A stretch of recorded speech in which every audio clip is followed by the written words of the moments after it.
So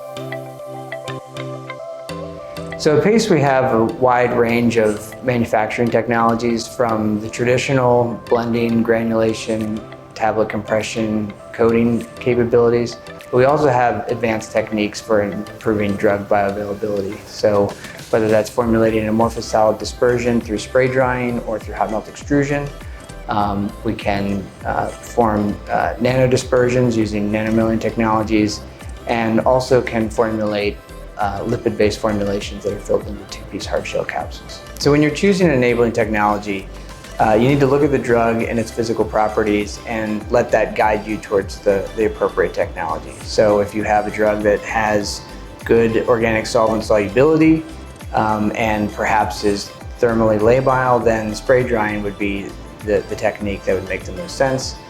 Conversely, you could have drugs that have poor organic solvent solubility and are not thermally labile, and then hot melt extrusion may be the appropriate technology to look to.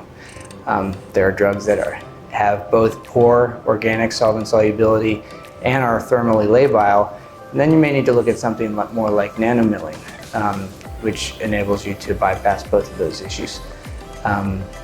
Lastly, if you have drugs that are lipophilic, you may need to look at some type of lipid-based formulation, and those products can be developed and then filled into either two-piece hard shell capsules or even soft gels.